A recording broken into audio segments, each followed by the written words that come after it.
I will call the Thursday, June 13th, 2024, Middle Medicine East School Board meeting to order. We will start with the pledge of allegiance. I pledge allegiance to the flag of the United States of America and to the republic for which it stands, one nation, under God, indivisible, with liberty and justice for all.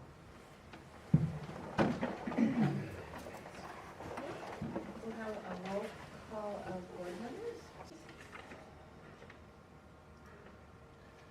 Our mission is to provide a caring environment of high expectations that prepares every student for a successful future and instills the value of learning. Thank you. And then, of course, the public address to the Board of Education. Is there anyone here wishing to address the board that is not on tonight's agenda? Okay.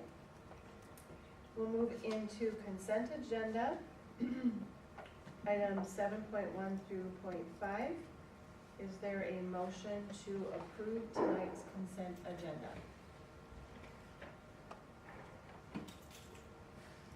A motion to approve. Second? I'll second. All in favor signify by saying aye. Aye. Opposed, no. Motion carries. That will move us to reports, and we will start with Burt Rainey Elementary's report by Mrs. Hanson. Hello. Hi, good evening, everyone. Okay. Is this on? Oh, no,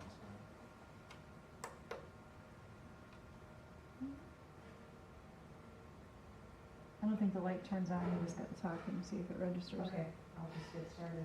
All right, first item on my board agenda tonight is just another REDAC update. Yellow Medicine East is down to just 2 staff members who still need to specify their training requests. All others, including our middle school, high school SPED, one of whom is here with us tonight, and our interventionists in both buildings are either done or are in the midst of their training or are scheduled to start in July, August, or September. All of our incoming staff as part of phase 1 will be next, with one current staff member that was hired. She is coming in with half of her training done, and she's already working on that during the month of June to continue on with that. One thing that some additional information will be coming out in more of a formal way, but MDE has now been pushing back some of the training deadlines. I believe it's because so many people in the state were not actively seeking training, and so everything now has been pushed back by a year. So instead of July 1 of 2025, now it'll be July 1 of 2026. We will be well past being in compliance for that. So I also just want to extend a compliment to our teachers for their willingness to continue to take on this challenge. Positive attitudes, willingness to learn, and I know that's appreciated by our entire administrative team. Next thing under REDACT is just a screener update. We continue to wait for information on grades 4 through 12. Just yesterday I reached out to MDE again, and the response was the 412 screener review is almost complete. Once approved, the screening webpage will be updated. So I do think they're getting closer for that. And just as a reminder, the statute says that we needed to purchase a particular piece of software, which we did. It was one of 2. And that will mean that all of our students in grades K through 3 will be screened 3 times a year. The elementary staff that are involved in that, and it was about 30 staff, had their first set of 3 hours, which is a total of 12 hours over the next year. They came back to work on Monday, June 3rd, and did the 3-hour training. At the end of that training, all of the staff that participated needed to take a quiz and pass it. And then they also had to participate in 2 student, I call them like practice sessions, where you actually have to pass it because you have to score it and basically demonstrate that you are able to do that. So again, thank you to all of my staff that were able to attend that. All of our new staff members at Burt Rainey, except for one, were able to join us for that June 3rd training. And the one that wasn't able to attend, she will be able to view that training virtually and get credit for that and complete the things online. Our next training for screening is scheduled for Monday, August 19th. So that will bring my staff up to the 6 hours of the 12, and then the remaining 6 hours will be done and are already scheduled for next school year. Local literacy plan, we changed the format of how that looks and how that is done. In my opinion, it's definitely for the best. The new process and the new form is much more efficient, and I think will be used by additional staff members throughout even the state than what we previously had. So that was due June 15th, and ours for the district was submitted earlier this week. Fun Day, the annual Fun Day at Burt Rainey was held on May 24th, and that was rescheduled from that previous week when the monsoon was hitting. May 24th was perfect. It was not too hot. We only had a few people that were sunburned. It was a beautiful day. It was not windy. And again, I want to thank our Burt Rainey staff who jumped in to help plan this day, especially my office staff, Nicole and Angie, for helping with so many details. I also want to thank all of our parents that came out to join us. We had probably the highest number of parents on site that day, so it was really a great day. The next item on my board report is Burt Rainey Playgrounds, and just because of your investment in both of those locations, I wanted to just continually update you on those. Both playgrounds are used every day. Sometimes when I get here in the morning, at 7:30, there are already kids on the playgrounds. After hours, parents, grandparents, I can usually tell visitors. We have many visitors that come in and will access both playgrounds. The only thing that we've encountered recently was I needed to remind our kids to keep like their bikes off the playground. You know, they come shooting down that hill and it's really easy to just ride their bike on the rubber surface, drop their bike or rollerblades. So we have been communicating with families, and the kids have done a great job. After we sent that out, I've seen bikes lined up around the perimeter of the playground, so we certainly appreciate that. A lot of the trees in the area of the playground were also recently trimmed up, and that makes our space look even better. So, 5th grade band for next year. I think Mrs. Hinz touched on this a little bit last meeting, but we will be offering band to our incoming 5th graders for next school year. And with the support of Mrs. Hinz, our new band teacher, Mr. Osman, and especially Mrs. Jan, Burt Rainey's music teacher. She led that charge, and the idea is now a reality. We had a meeting with parents and students in May, so kids could come in and check out the instruments and find one that's a good fit. And as of yesterday, we have 24 incoming 5th graders signed up for band and 22 incoming 6th graders. So that means we will have a combined band of 5th and 6th graders of 46 students. So I'm really excited about that number.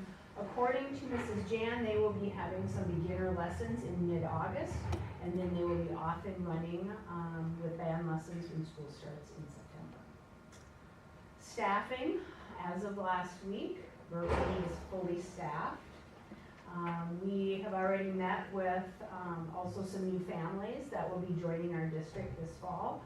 We have some families that have either moved just recently to Granite Falls or are planning to move. We also have a few that are looking to transfer in from other districts, and so we want to welcome all of those. We've had tours, quite a few tours in the last 2 weeks. So I also just want to note that our custodial staff has been working really hard to get our cleaning done.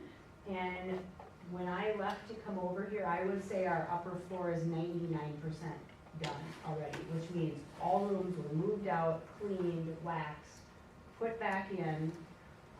Now teachers are tasked with putting them back together again. But the janitors did a fantastic job, and I know they were doing the last coat on our upper hallway. So we're now working on the first floor, and then I believe they'll be heading over to middle school, high school. So their hard work is certainly appreciated. Questions?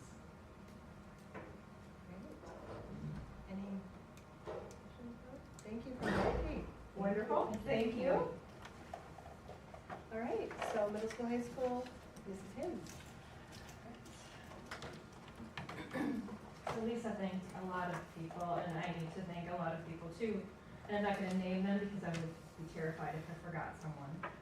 So you all are all thanked if you're sitting here or if you're listening, but seriously, it's been quite a year, like went so fast, probably the fastest year of my life, so. Anyway, so I appreciate your support too, and especially Rich and Lisa and everyone else, and the teachers and the staff and the parents and the community, and then Crystal and Christy. Crystal's name is shouted out probably 300 times a day now as we're working on the schedule, which is new to me, and all sorts of fun, so. In the month of May, or end of April, I put some large post-it sheets up in the lounge and just had people anonymously write things that they wanted to be considered. Some popular and common themes came out of that, and then we met at the end of the school year and said, what do we want to do about this? So, that's reflective of all of these things on here are from my board, or from the handbook, which I think I have correct now, Rich, so. So if you have questions on this, I'm just gonna kind of rifle through them. The bell schedule is pretty obvious. The biggest change for the bell schedule for next year is that we're gonna be going to one lunch period instead of two. We had 6 through 8 and then 9 through 12. Because of our numbers coming in, we should be able to fit everyone fairly well. We have some other ideas on how we're gonna staff that. The kids love the fact that once they got done eating, they could go outside or go to the gym and play basketball. It's very common practice in a lot of middle school, high schools, so we're gonna keep that up, because they're like, can we please go outside today, or can we go do something else? They eat in 12 to 13 to 14 minutes anyway, so. You might hear a few grumblings about that, but we're gonna try it, so. Page 3, believe you have this link. It says students must be enrolled in over 50% to qualify for honor roll and class rank. That wasn't delineated in here, and I think that's very important, especially for issuing honor rolls. We have a lot of part-time students, so that made the most sense to us.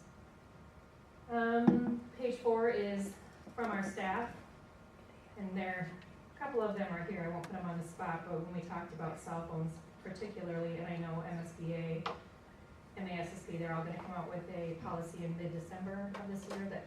Yeah, we have to have it adopted by like February 15th or something like that. So I don't know what that's going to look like, but our staff resoundingly all said no phones for anyone, 6 through 12.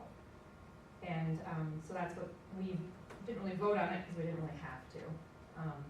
So we're gonna call it something really creative, like everyone else does, like away for the day or no sight, no sounds, something like that. So again, Sands, I'm sorry. Mhm. Are you thinking like they would leave it in their locker for the day, in their backpack, or just not have it available while they're in class?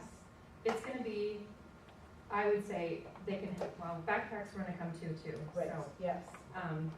I'm, like, in my last report, I said I felt like a police officer sometimes in the school, policing all of the stuff, and it's such a waste of people's time right now, and I think the kids are going to not like it, but they're going to get used to it, and. Right, well, if we so- can make it known to parents, and parents can have that talk with them too, like, you're not gonna be able to use your cell phones, like, should they even bring it to school? Right. But, I can see kids having it on their person, but if they decide they wanna go to the bathroom, they're gonna have to leave it on their desk and go to the bathroom, otherwise we're gonna have that problem. And for kids that have any kind of medical needs too, obviously we'd be accommodating of that, but, it's just really out of control. I mean, you're all parents, you've all dealt with it, the cell phones, probably the first thing you take away from your child is phone in the car. So, I hopefully we can have your support on that.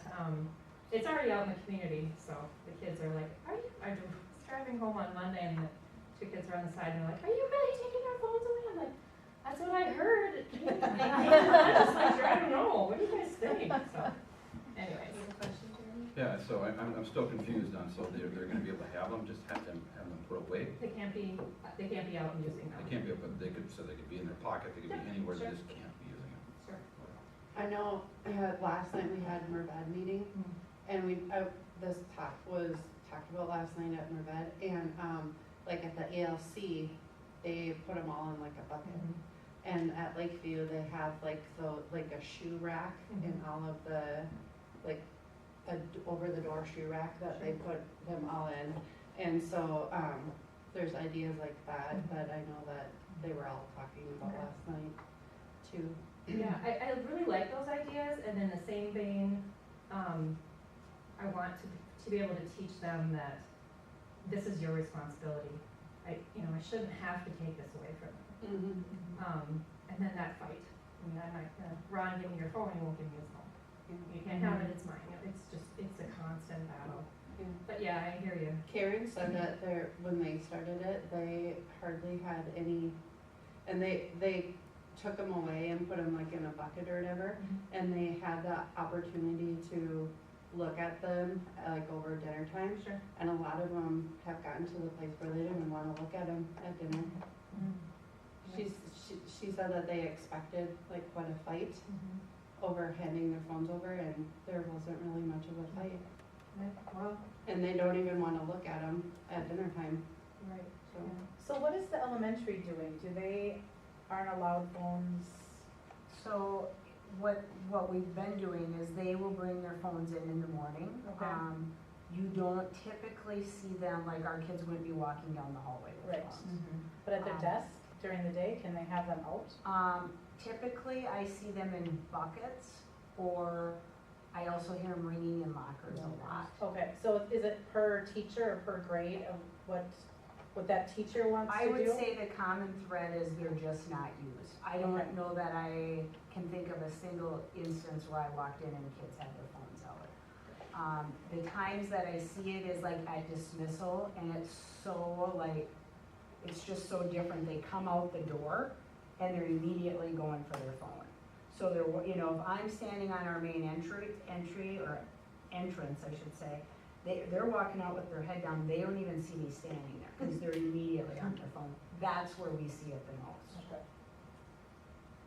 Mrs. Hins, do you feel like, will there be some, I realize it's gonna be in the handbook, but we know how many people really read the handbook, so, cause it's such a significant change, will there be like some type of letter going out this summer so they can prepare have a conversation with their students and be ready?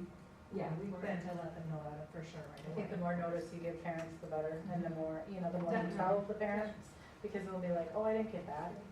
So, I don't think the kids are gonna be too shocked, Oh, no. actually. No, they Yeah, shouldn't be. So on the bottom, we moved this from page 4 to 14, and it says, so the procedures if we do just to keep it clean, we're not going to give warnings, we're gonna take it away from them right away.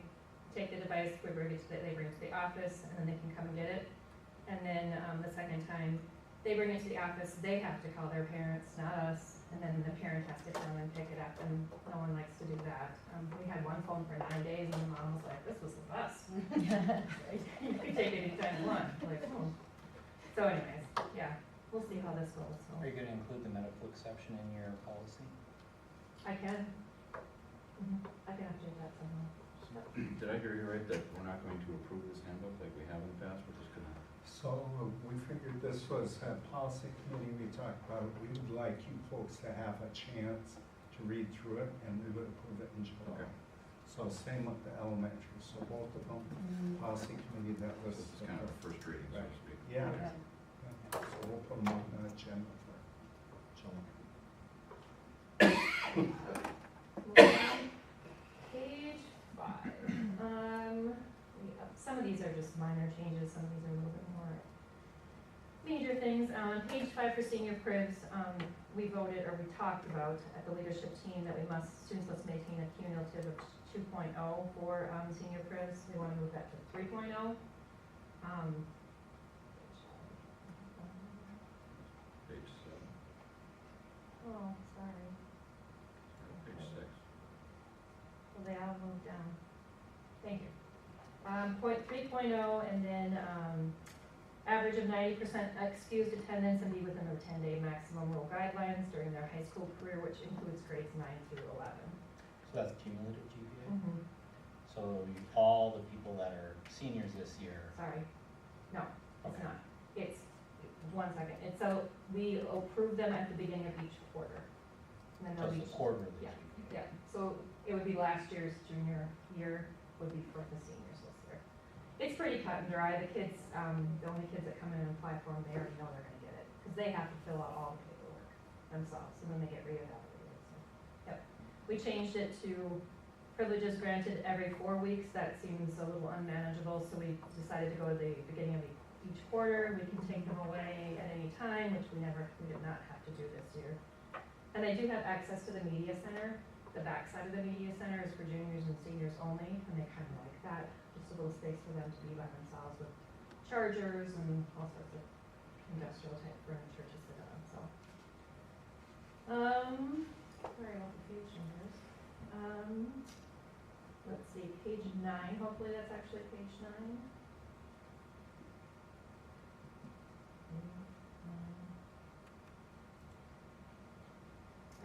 We have, in the handbook it said that parents had to call within 2 days of their student being gone for it to be considered excused.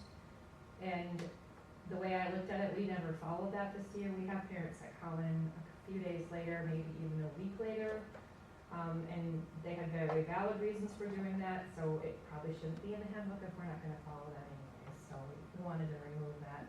And then we wanted to add that they can email the high school attendance office at that address instead of calling in. A lot of families like that option too, so. Page 13 has an update on detention. We're not going to run detentions after school anymore. They're hard to staff and they weren't very effective, so they're all gonna be before school. And those will be staffed by, potentially a teacher that did it this year, I'm not sure yet, but we'll work on that. Or the teacher can have it in their own classroom too, so. And then page 14 was the cell phones, so we can skip over that. Page 15, we added in one of the worst spots in our school for cell phones are in the locker rooms, to be honest, a lot of problems in there. They're not supposed to be in there anyways, so we decided that we would have a storage container for all PE classes, so that they would put their phones in there. Mr. Howie had one last year. They just put it in a slot, he had a little key and locked it up. So we're gonna have that for PE classes, because that would hopefully eliminate taking pictures, taking video, you know. They think it's harmless and it becomes something that is very harmful, so. Page 22, because the screen went down, announcements said something like every day they're going to be read. That's not accurate either. They're going to be read during advisory and posted on all TV screens. I think, I can't remember what the language actually said, but it wasn't up to date for that. And then page 21, the allergy update. Do you wanna, I wasn't really in on these conversations. Rich, do you wanna talk about that? The nut safe and latex aware language. Okay, so, yeah, we just clarified what it is in terms of, I guess, what page again? 21. 21. 20 and 21, the allergy procedures. Okay, so. I believe we're a peanut-free school. Yeah, we've made a consistent statement between the elementary and the high school. So about it being latex safe, nut safe versus latex free and nut, tree nut free. That's what it originally was approved when we looked in back in, what was the handbook year, 2008? So. And then Marlis added today from food service, the food service program's all in red, to make sure that that was accurate. So I just got that a little while ago today. What's that? Oh. So that's, if you want to rename that too.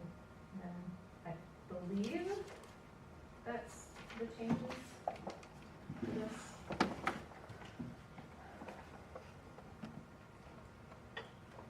Other than that, we're working desperately on the master schedule and building schedules for kids, and I didn't realize how complicated it was until this week, so. But is there anything else you guys want to talk about? Oh, so we were gonna talk about backpacks. Yeah. So, maybe I shouldn't admit to this, but when we were reading the handbook, it actually says students will not be permitted to use a backpack during a school day. It was in the handbook this whole last year, and every kid had a backpack. Well, I'm sure it's been in there since probably 2020. Right. Yeah, because we added it because of. Yep. We were kind of differentiated on how people felt about them. And I'm not sure how I feel about them either. A lot of people don't like them in their classrooms because they're bulky and they get in the way. They don't like them in the lunchroom because the kids slam them behind there and you can't get around. I don't personally like them because they can put stuff in there that I find that aren't supposed to be in school. So the staff would like to see that they don't carry backpacks again this year. That probably will cause more problems than the cell phones, but I don't know. We didn't really come to a decision, so I left it in there as is, so. What happened to using lockers years ago? They don't. They don't use lockers anymore, no, not at all. And we thought it would be okay because, you know, they have a Chromebook and notebooks. It's not like they have 6 textbooks. Right. Those backpacks were just as heavy. Yeah, I mean, yeah. So can't be good on the backs all the time either. we're leaving this in here for now. We'll review it again. See how we, did I get everything, you two? Were you listening or no? I was listening. Okay. That's good. I saw their heads nodding when they were talking. Nodding off. No, no. So, but again, thank you for the year and everything that you guys have done as well and everyone else, so. Well, thank you. Thank you for your year with us. All right. And then Mr. Schneider. So we have Monday night, we have our big work session. We've met several times, both Jeremy and I have met several times with Preston and Jim. So they'll be out here. We'll have pizza for you folks and a bottle of water. We're inviting principals and Francis, and Jeremy, just this is really an opportunity for us to ask a lot of questions. This is really, I can't stress it enough. This is where you're gonna ask. This is what we found, what was wrong. Doesn't mean that's what we're gonna end up with for our list. I will share with you, hopefully tomorrow morning, I'll have time to put things together and share with you an email so you can look at it ahead of time. I would recommend you do look at it ahead of time so you're at least familiar with the report. I'll share a report from our architect, potential cost analysis. Those are not, that's just based upon square footage and approximations. We will not have a financial advisor there because we'd be there about 12 hours if we got that far into it. So I'll share that stuff with you, all right? And a result, I'll make sure and include the indoor air quality stuff, which will show things, problems like mold and fire escape problems and stuff like that, all right?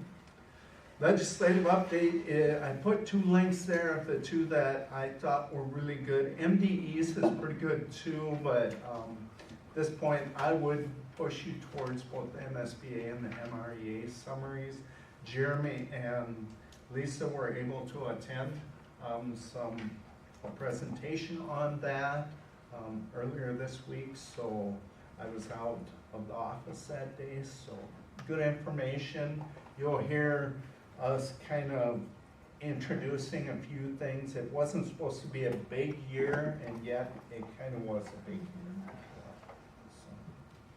Coaching vacancies, so we have filled a few. You'll see a few of them later tonight, but we still have a few. We added an additional one you'll approve tonight of head baseball, so we're still looking for several. I went to that yesterday. Hopefully that's still accurate. As we mentioned earlier, the handbooks are, you have access to them. We'll look at approving them in the July board meetings. MSEA negotiations, we can propose, I need to give a few dates to them. So our options are June 24th, July 2nd, July 9th, and July 10th. I think the 2 I heard in common were July 2nd and July 10th, correct? For you 3, right? Ron, does that still work for you? Sorry. July 2nd and July 10th? I think so. Okay, all right, so I'll shoot those to them, hopefully they haven't filled, otherwise I'll come back to you again. So, a little bit on the smudging update. When it was approved as a trial, and you wanted some information about it. It was done during school session on a daily basis in the morning outside the band room and choir room doors there.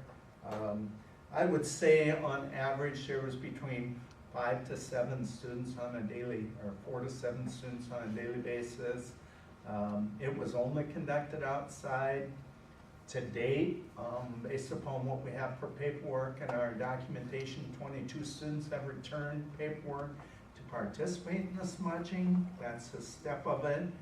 There's approximately 115 Native American students enrolled here, so that's about 19.1% of that enrollment. In July, the smudging policy then will appear as a policy for you for approval. Questions about smudging? Those of the policy committee, did I forget to cover anything?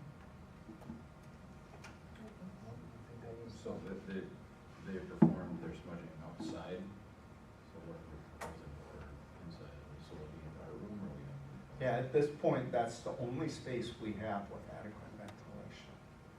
So, and, you know, when we approve it, basically, we won't be approving X locations. We're just going to, I'm gonna have to keep in mind that space will have to have adequate ventilation. I did not receive complaints. Principals have not received any complaints. We talked about it. Thought it went pretty smooth.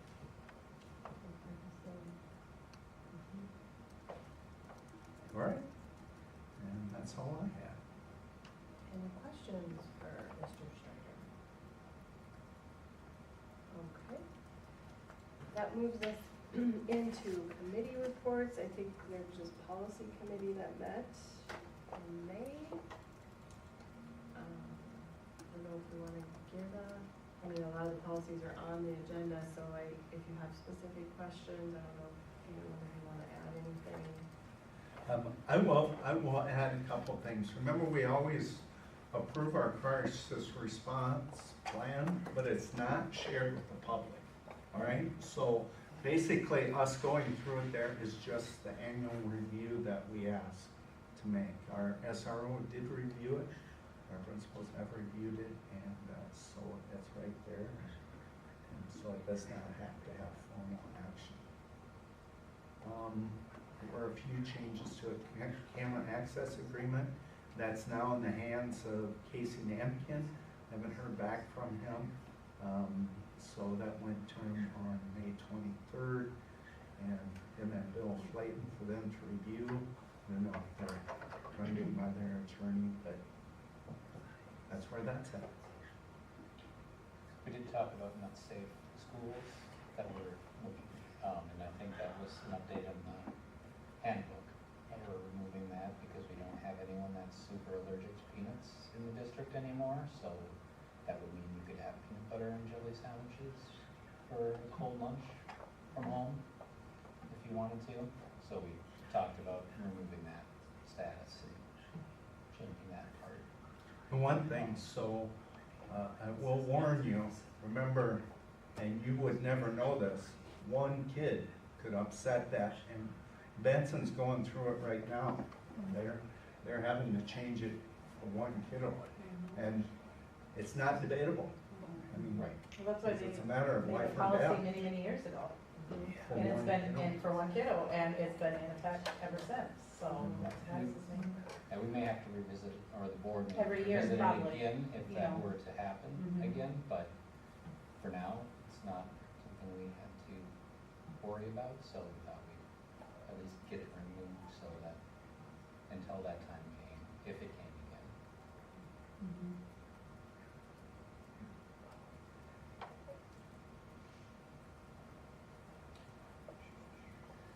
Oh, we talked about background checks too. Yeah, and then that's actually a couple of the policies we have. Yep.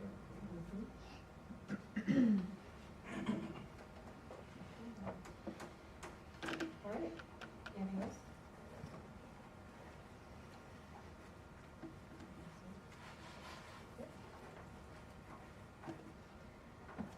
And then the QComp report, I believe we have a presentation. Go forward. Hello, good evening. Hi, thank you for having us. So I had Denise share our presentation. It's a little bit lengthy, to say the least. Actually changed it 2 days ago when I realized it was from the year before. And so I apologize that it came late this morning, re-edited and ready to go.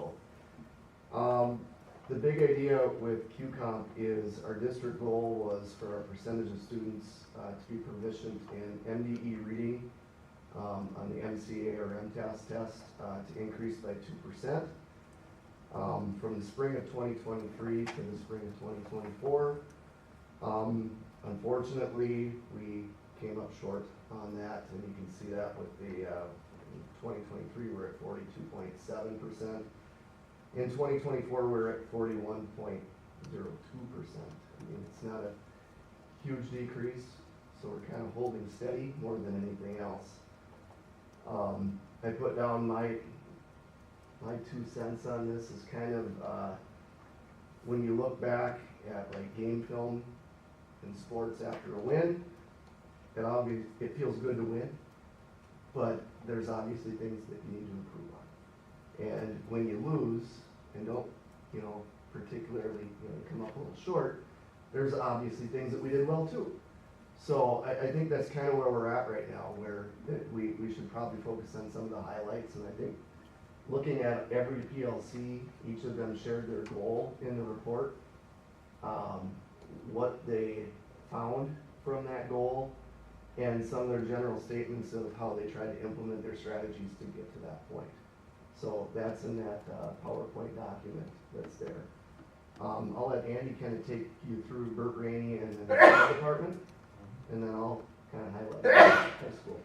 Yeah, so this information is kind of from slides 5 to 17 on the presentation, and so basically each PLC group then develops a goal that would support that district goal. So like looking at that 2% increase, now what can you do in your classroom to support those goals?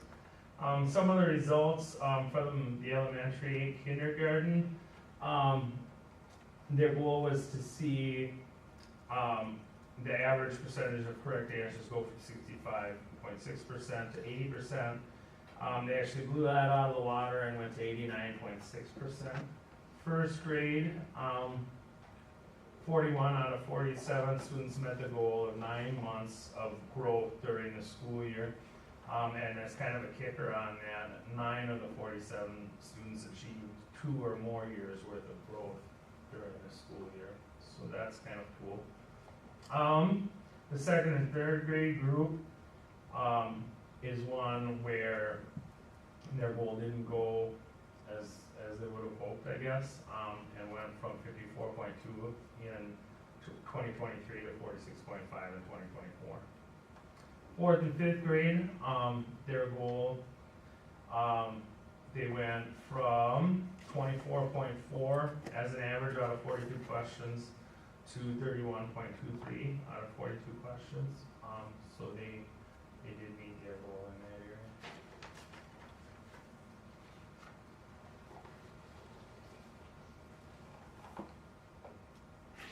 Are you gonna do that? Yeah, Okay. I can take them. At the middle school and high school, the focus really was on reading proficiency.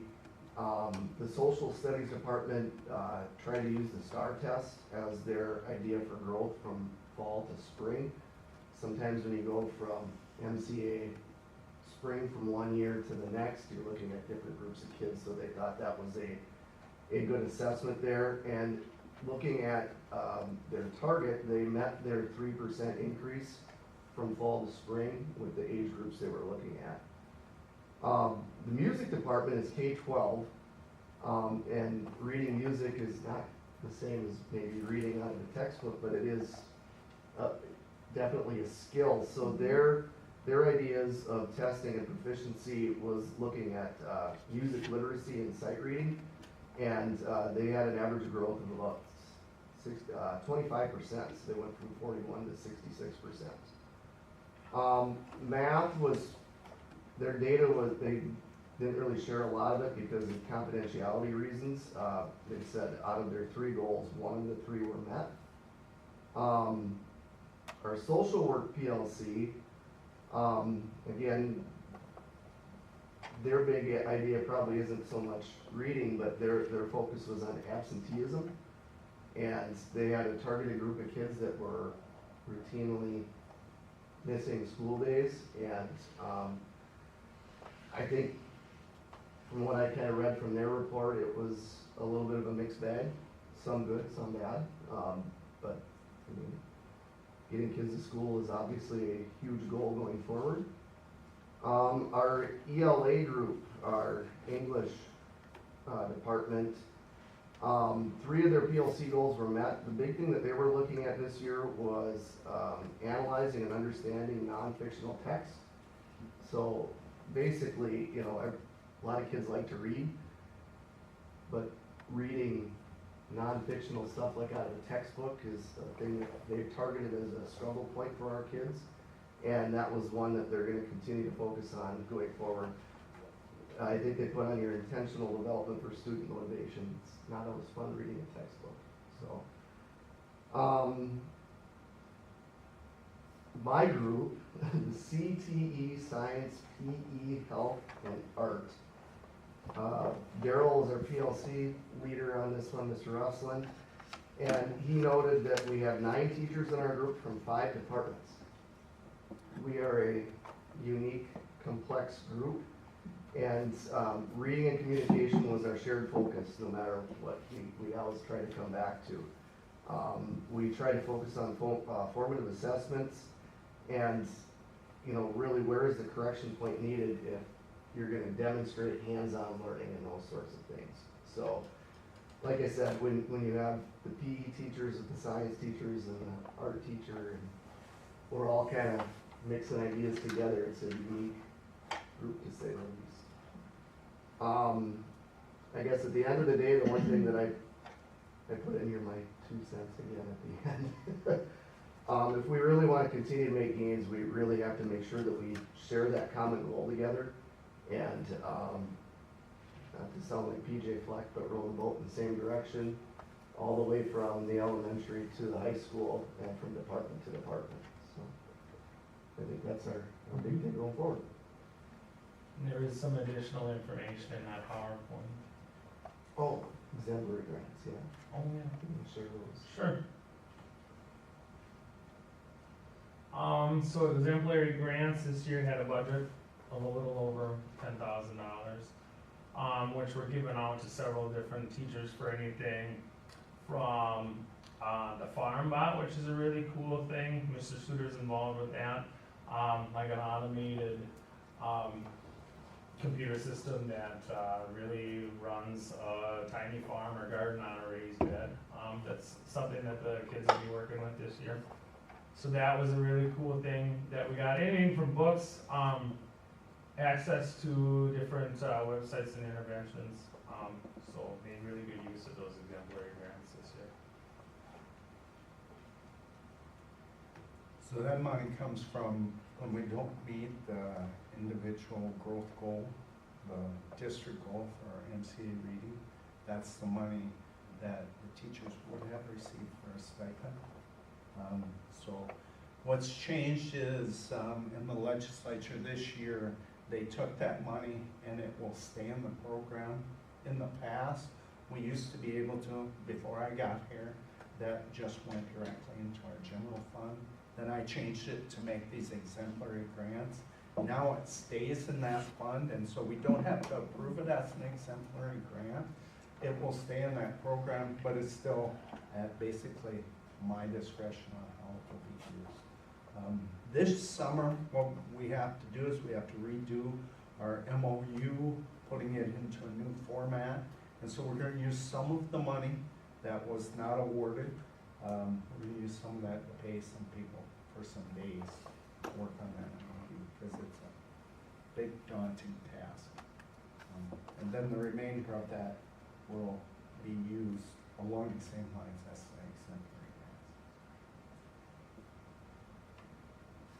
Is that clear? So we don't need to have an action item. Any questions for us?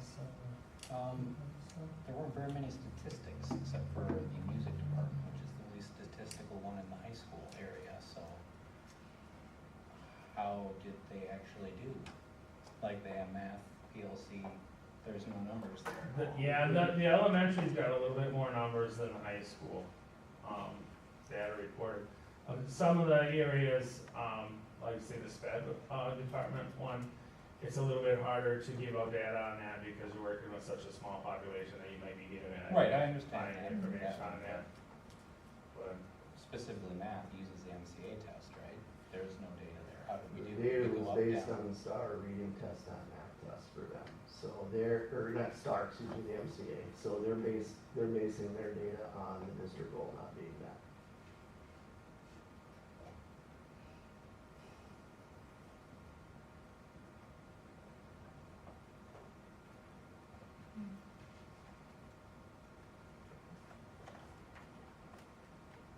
Other questions? Thank you. thank you. Thank you. Can you add that positive? Yeah, so this just in, I guess, Riley Hop made all state choir. Yay, nice. Yeah, that's Congrats, awesome. Riley. Thank you guys. Yep, Thank you. All right, we'll move on to new business, several personnel items. We'll start with leave requests and resignations. We have resignations, so resignations we'll take together. Elementary teacher Teresa Lightfoot, middle school, high school paraprofessional Taryn Reiches, assistant volleyball coach Anna McCosh, baseball coach Trevor Schulte, and custodian Ron Cooler. Is there a motion to accept those resignations? I'll make that motion. Is there a second? I'll second. We have a motion and a second. Any questions? All in favor signify by saying aye. Aye. Opposed, no. Motion carries. I'd like to thank every one of them for their service to the district. Especially would like to point out that Ron Cooler has worked for the district for 18 years, and we'd like to thank him.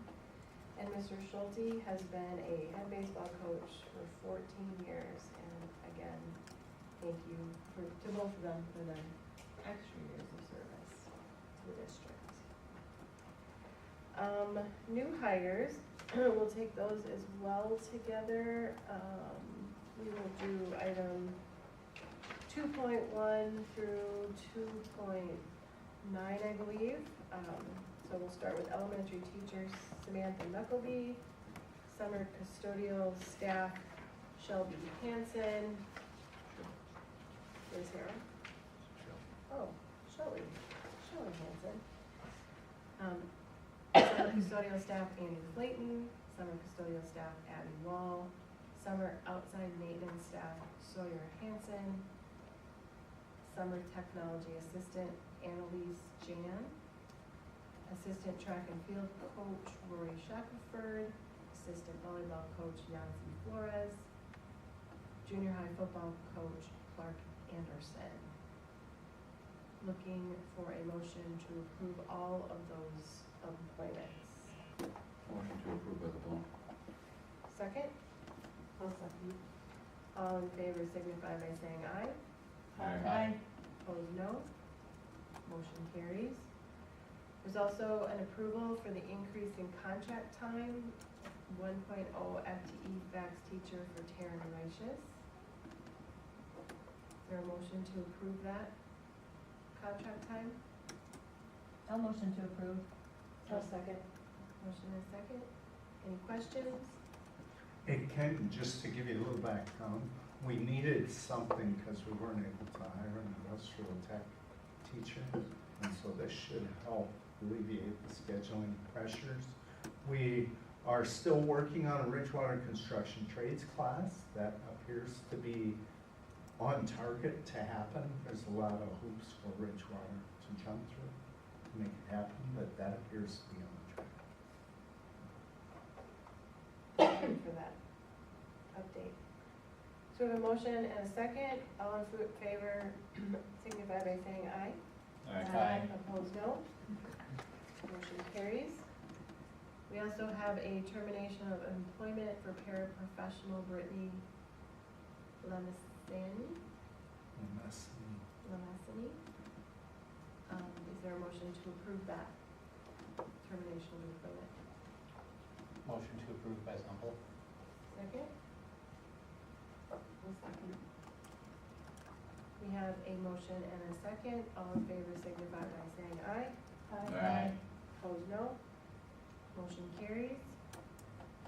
We're also have a motion to recognize Juneteenth, specifically June 19, 2024, as a district holiday and to pay employees as such. This, my understanding, is catching up some contracts. Yeah, so we don't have all of our contracts done. Mine's an example of it. MSEA, I guess I didn't look at MSEA. They could be the other one left out there where that's not included. And it is a requirement, so. So that's why it's on the agenda. Is there a motion to recognize Juneteenth as a district holiday and to pay employees as such? Motion by Blunt to approve. Second? Second by Zumple. Any further questions? All in favor signify by saying aye. Aye. Opposed, no. Motion carries. Approval of the athletic trainer services agreement with Avera Marshall. No, it's exactly the same as it has been, all right? $800 at $20 an hour. Probably could have gone in consent agenda with a couple of these other ones, but yeah, $16,000, and it's working as good probably as it could on both parties' sides. So, not perfect, but it's the best we can expect. So this is no changes from before. Correct. Is there a motion to approve the athletic trainer service agreement with Avera Marshall? Motion to approve by Zumple. Is there a second? I'll second. We have a motion and a second. Any further questions? All in favor signify by saying aye. Aye. Opposed, no. Motion carries. Can you make note that I need to abstain? Thank you. The next three items are membership renewals for the 24-25 school year. One is for MASA, one is for MREA, and one is for MSBA. We'll take those together. Looking for a motion to approve those membership renewals. I'll make that motion. For a second? I'll second. We have a motion and a second. Are there any questions or further discussion? Hearing none, all in favor signify by saying aye. Aye. Opposed, no. Motion carries. Next, we have the preliminary fiscal year 25 budget. Come on up, Jeremy. Good evening. It's too much. Better than I thought. So the right hand, if you guys have, if you have that PDF, the left side is what you guys approved at the last board meeting, that's our revised budget for fiscal year 24. On the right side is what I'm projecting for fiscal year 25. So we'll just start, long-term facility maintenance, we're going in the right direction, that has been a deficit budget, or fund balance. Looks like we're gonna make some of that up this next year, just spending less than we have down. As ESSER funds are gone this next year, so that's not gonna be able to cushion our general fund anymore. But Rich and I have been pretty strategic in making sure that we didn't have salaries or positions in there that we needed to continue going forward out of that fund. So in the general fund, we are looking at, a fund balance at the end of fiscal year '25 at $3,529,000. Our unreserved, we are gonna be deficit spending, so the unreserved is where you have, that's our everyday expenses, that's our salaries and benefits. So that right now is about $141,000. Keeping in mind, we haven't settled for MSEA, athletic director, supervisory confidential, or the non-bonds. I have budgeted in for some of those groups where they're tied to the teachers as far as health insurance. That's budgeted in, but Not a projected increase of any but sort. not a projected increase. And I think that's what we talked about doing, both the negotiations and finance committee, is not building that in, so we would know. More accurate, what to say. Food service, we are looking at that being another positive fund balance that continues to increase. Some of that is now that we have free lunch from the state. A lot of schools are seeing that budget increase.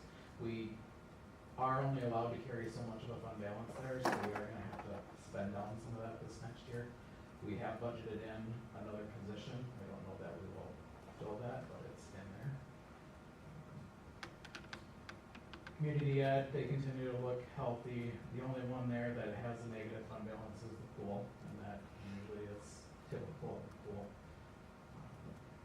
Debt service, custodial, general pet. So yeah, at the end of, overall, all of our funds, fund balance at the end of fiscal year '25, $4,370,000. Let's see. Couple other things. So general ed formula increased 2%, so that's included in the revenue. Our liability insurance went up significantly this next year, about $50,000. And that's across the board. Was that as a percentage? I think he said it was like 25%. So a lot of schools lost some of their, like, for example, property insurance. I guess we'd be lucky. We got a renewal. We got it renewed. So some schools are right now searching for insurance.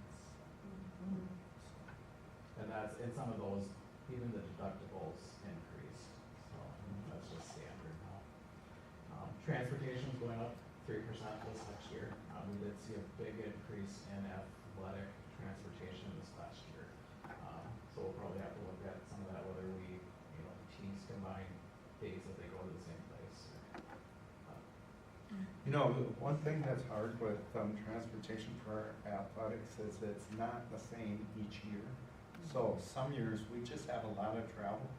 And remember the year before, we had, 11 snow days? So we didn't have as many contests. And even, we canceled a lot more of the lower level games and just did not play them because of that.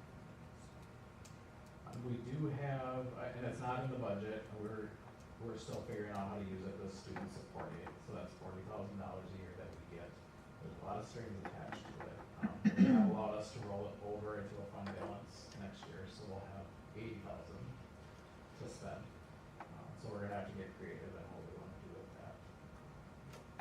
I did leave some built in for Dylan's position, that was that A position, so some of that will be Karen's increase, but then that's also there.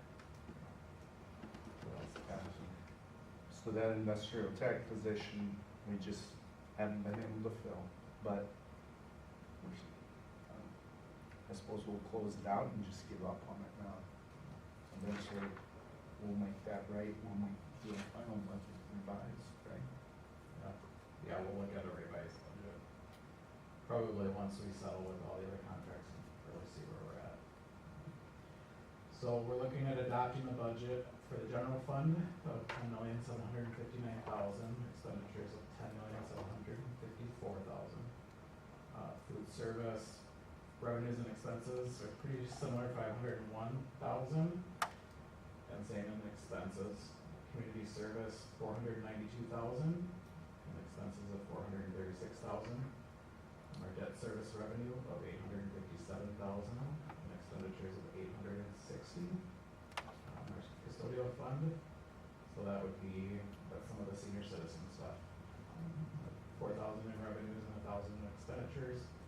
And our OPEB debt service of $178,000 in revenue, with expenditures of $173,000. So grand total for fiscal year '25, $12,793,000 in revenue, with expenses at $12,726,000.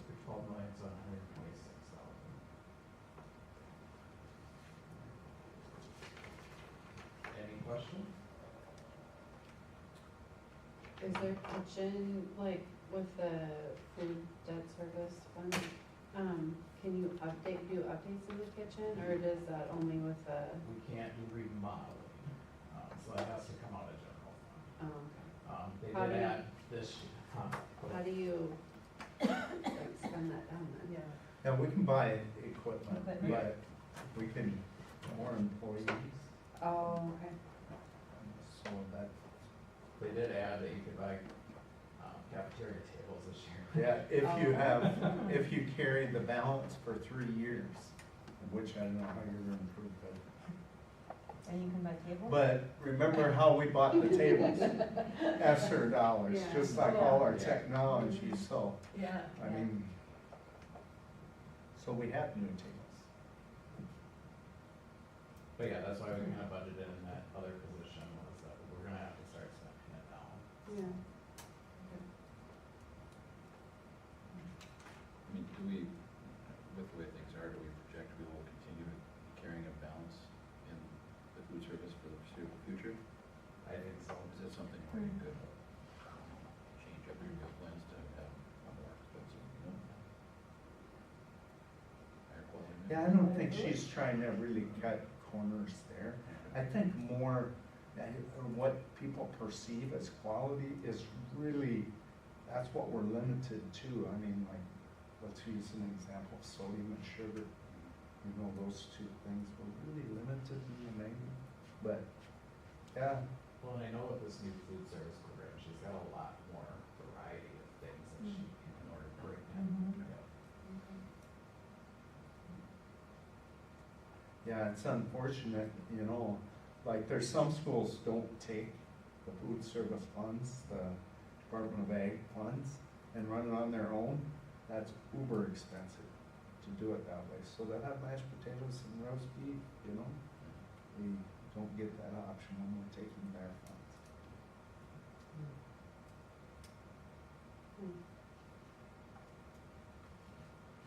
But I think, so Jeremy kind of oversees the food service directly, and he and Marlis have looked at some new menu items. So they visited McCray, I think we talked about that, so got some good ideas there. The new menu program is gonna be nice, and that's gonna allow, so there's gonna be an app that's gonna allow parents to see the Oh, nutrition yeah, facts that's of right. That's what what they're we eating. Mhm. So I think that'll help on that side too. Thank you, very good, thanks. All right, so we need a motion to approve the preliminary fiscal year '25 budget. Motion by Monk to approve. And a second, Second by Sample. we have a motion and a second, any final questions? All in favor signify by saying aye. Opposed, no. Motion carries. And then there's a call for bids, milk and milk products for the 24-25 school year. It's an annual requirement, so. So we basically need a motion to call for bids. I'll make that motion. Is there a second? Second by Sample. Okay, we have a motion and a second. All in favor signify by saying aye. Aye. Opposed, no. Motion carries. That moves us to policy updates, and we'll kind of break these into little chunks too. We have, items 10.1 through 10.4 are approval of updates to policy 410, 506, 507, and 514. Are there any questions? Or just various updates that should be? These are minor updates, mostly legal references, that kind of stuff. Is there a motion to approve these updates to these policies? I'll make that motion. And a second? I'll second. Okay, we have a motion and a second. All in favor signify by saying aye. Aye. Opposed, no. Motion carries. Then we have first readings, items 10.5 through 10.7, policy 504, 507.5, and policy 604. These are approvals of the first reading. Are there any questions? Otherwise, a motion to approve those first readings.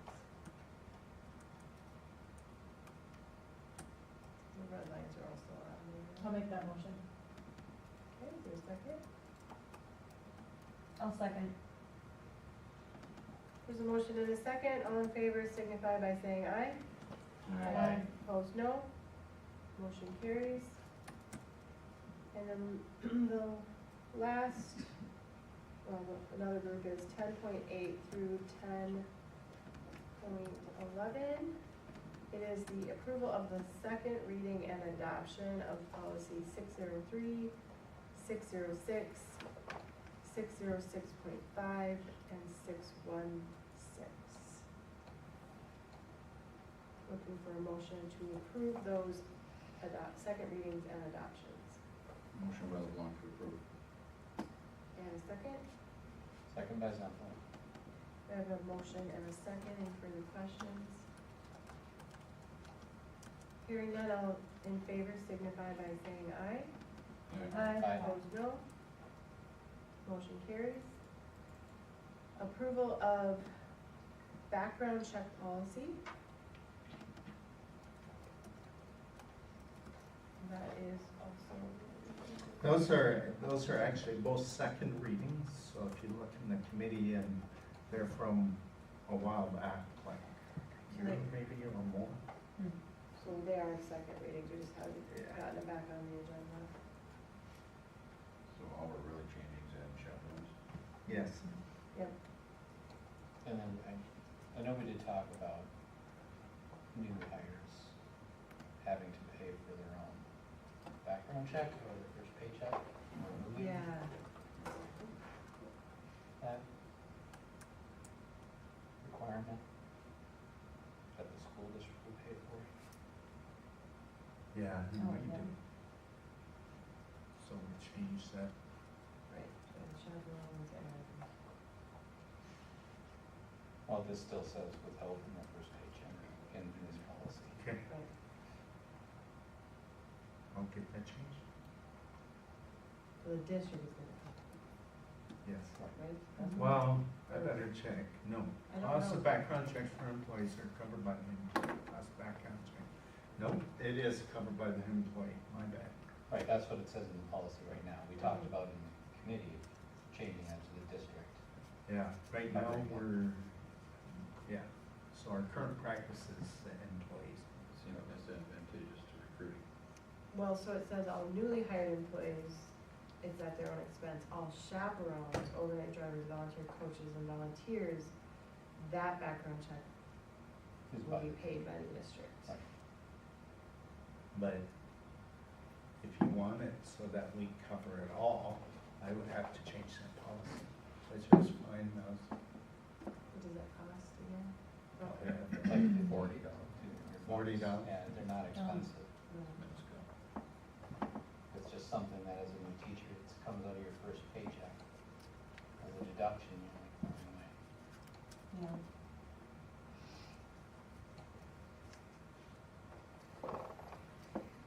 I'd make a motion to approve the policy with the change that the school district would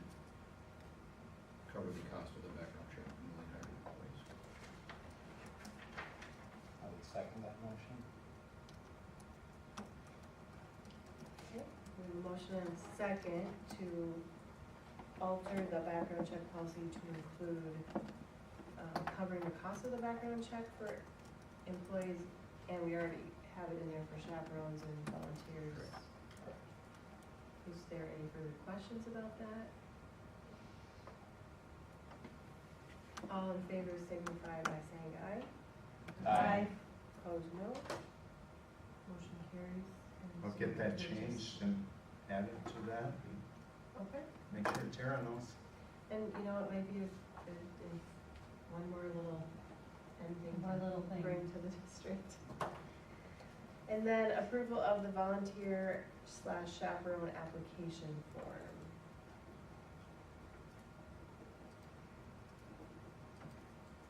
I'll make a motion to approve that. I'll second. Okay, any questions? Is that new this year? We had this, we just didn't really use it religiously, let's put it on. So we'll make sure it goes into the employee handbook. Okay, we have a motion and a second. Wait a second, right? Okay. All in favor signify by saying aye. Aye. Opposed, no. Motion carries. And then there are no discussion items unless if there's something that develops.